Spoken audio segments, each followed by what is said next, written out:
I saw one take long enough that the child became an adult. Mm-hmm. So it was 10 years, and the child just became an adult and the fight was over. And they refinanced their house twice to keep paying the legal fees. Yeah. I 100% can't stress enough the urgency on getting that going. It can be a slow process. It depends on the couple. Every couple's different. Unfortunately, it tends to be a slow process. You cannot move forward with your life, technically, until this is all done. You've got nothing in writing. You have no legal documents supporting you on these choices. You have no recourse at all. You have to start from scratch. The legal stuff has to now start, and you can just start hand over fist paying a lawyer. You need to think about this. How do you want your divorce story to be? In a perfect world, how's your divorce going to be? And work to make that happen.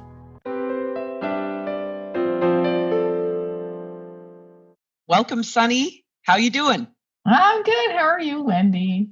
I'm good. Really good. So, I'm working with a client right now, and her husband has asked her for a divorce. So she really wants to stay in her home. She is talking with the person at the bank who arranged the mortgage that they have on the property together right now. And she's getting a lot of mixed and different answers. So we want to clarify this here today for our audience. What is the importance of the separation agreement? When should you create and sign the separation agreement? And why is it important when it comes to you arranging a new mortgage? Yeah, that's a tough one on where to start. So if I were having this informal conversation with someone like your client, I wouldn't start with why lender needs separation agreement. I would start with, do you truly think you can afford to carry the home on your own? Can we start there first before you go about, perhaps you're in a sinking ship and haven't realized it yet? Because anyone who's been through separation kind of knows you're not 100% sure how you're going to come out of this thing, because it's not 100% up to you. And it may seem amicable, and that may change. So first, we would do an analysis of you. Can you afford to stay in the home and maintain your lifestyle that you've grown accustomed to? Because sometimes the root of staying in the home has to do with maintaining your lifestyle.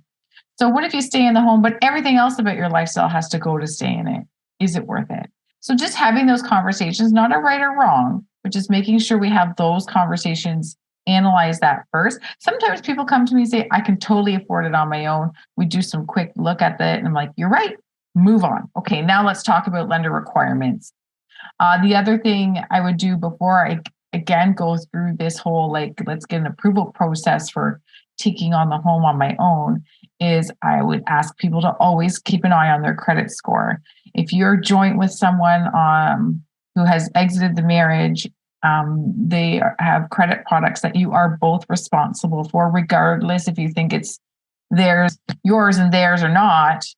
If you're joint on it, lender doesn't care whose is whose in your mind. You're both responsible. So keep an eye on that. Again, before you go walking into a bank, hoping to get an approval to take over the home.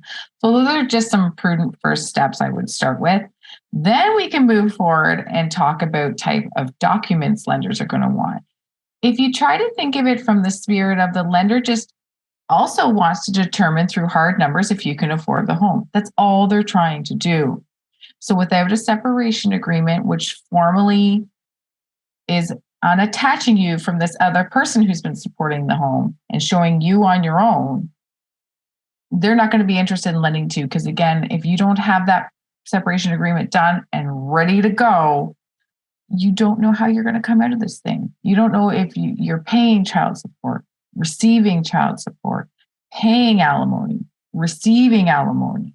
Those are all drains or incomes.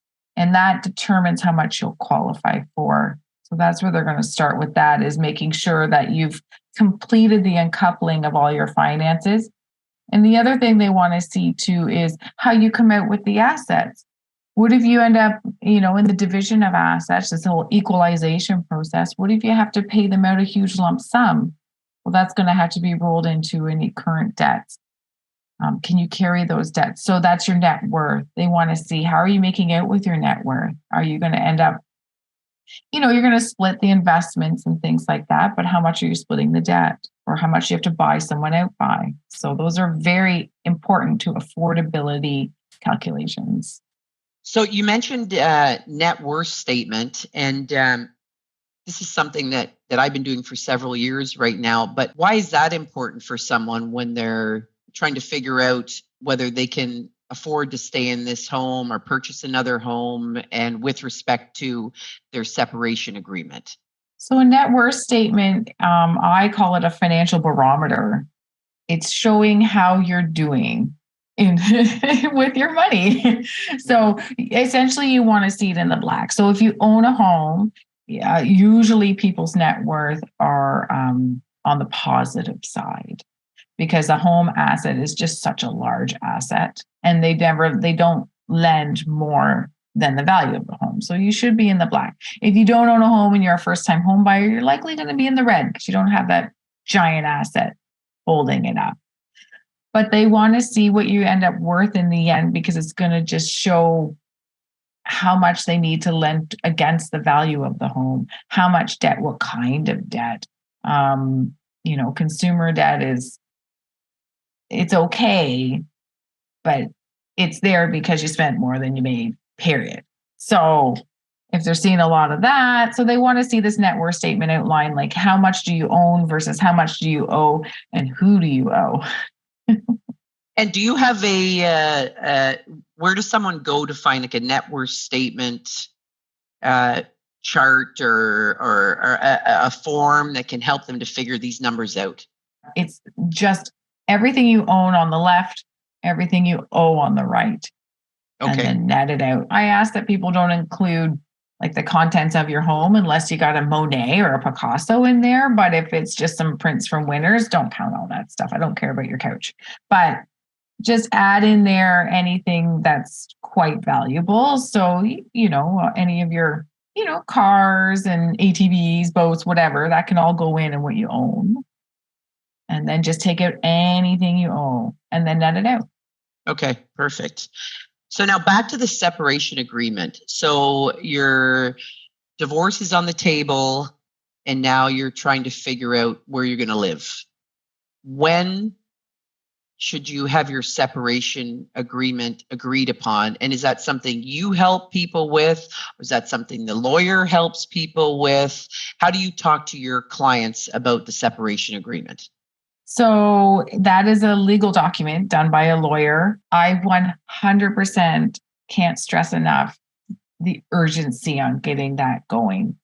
It can be a slow process. It depends on the couple. Every couple's different. Unfortunately, it tends to be a slow process. You cannot move forward with your life, technically, until this is all done. You need this done so the divorce doesn't happen until much after this is all ironed out.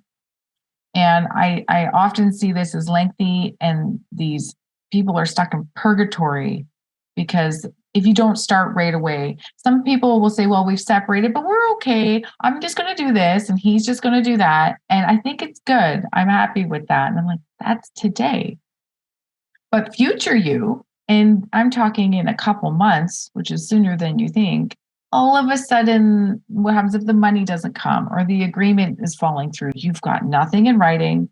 You have no legal documents supporting you on these choices. You have no recourse at all. You have to start from scratch. The legal stuff has to now start, and you can just start hand over fist paying a lawyer. So start right away. Just right away. That way, when you are ready to move on with your life, you can just move forward with this document in hand supporting you, saying, I can now move forward with my life. And in your experience and with the clients that you've worked with, how long does it usually take from start to finish to complete the separation agreement on average? I've seen people just draft up their own DIY and have it notarized. They're so fine. But I think what often happens is when there's kids involved, this is going to slow it down. Minor children, it often slows it down because there's so many other nuances, such as, who's going to pay the RESP, who's going to keep the dental, who's going to everything, who gets them when, who pays child support, who receives child support. And those back and forth there's so much. And then it's all of a sudden, the one spouse is like, I don't want to see my kid every other weekend. I want to see them every weekend. Well, the kid doesn't want to go every weekend. So now one parent is fighting to have the kid go every other weekend. It's a lot. And you need a family lawyer when it comes to that stuff, you need your family lawyer and make sure that they're telling you your rights and what you're allowed and entitled to do and the back and forth. I saw one takes long enough that the child became an adult. Mm-hmm. So it was 10 years and the child just became an adult and the fight was over.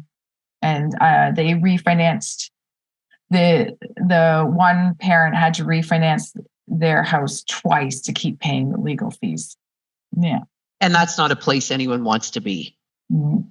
No, that just is not a place anyone wants to be. So when it comes to drafting your separation agreement, you can DIY, as Sunny mentioned, do it yourself.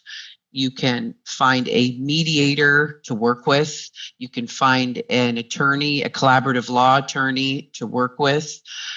And in my opinion, your least favorite option is to litigate. And that's where you would let a judge decide your life, your money, your children, and what's going to happen to you going forward. So really, the more efficient, so the quicker, the easier, the happier, the more negotiable, the kinder, the more generous you can be during this process will help determine the outcome. You cannot control anyone else. You can't control your partner, who's the father of your children. Can't control your partner as the mother of the children. You can't control anyone else ever, but you can control how you think about things, how you believe things will turn out, and how you act and how you speak and who you're being along the way. That's where I come in with my clients, and that's where we work together to make sure that they're showing up as their best self. And it really does make a difference in the negotiating of a separation agreement. Unfortunately, there's cases that go on for 10 years, as Sunny just talked about. Brutal. 10 years and your children are now adults. What kind of an example are you then setting for your child when it comes to marriage, relationships, love, and negotiating with other human beings in this world and on this planet, when a separation agreement takes 10 years to complete? You need to think about this. How do you want your divorce story to be? In a perfect world, how's your divorce going to be? And work to make that happen. So when it comes to separation agreement, Sunny, can you just maybe list out the top 1 to 5 areas that people should be looking into and considering when drafting their separation agreement? Oh boy. I do have a little booklet I can share on this one. And it's about if you're in the early stages, things it's going to ask you to kind of itemize and walk you through. But, it's going to be about the childcare and what do you want for the kids? And it's so many things involved in that. It's the assets. What do those look like? And then, of course, the support. What does that look like? Those are kind of the top things I'd see ironed out. And their little things will creep up in there, if there's pensions involved or entitlements and even insurances. If you're obligated to make child support payments, you might have to take an insurance policy to make sure that if you pass, those support payments are paid till the agreed upon time. So there could be policies to look at, but it's basically childcare, the assets, and the equalization. Okay, perfect. And now should we maybe include that booklet in the bottom of this, underneath this chat? For sure. It is so helpful at prompting things you just don't think about. And those are the things that can slow you down when drafting. Perfect. Okay, that'll be there for you all to refer to. And of course, if you need anything from the financial expert, you just reach out to Sunny. It's always great to have these conversations, Sunny, and we'll see you all next time. Have a wonderful day.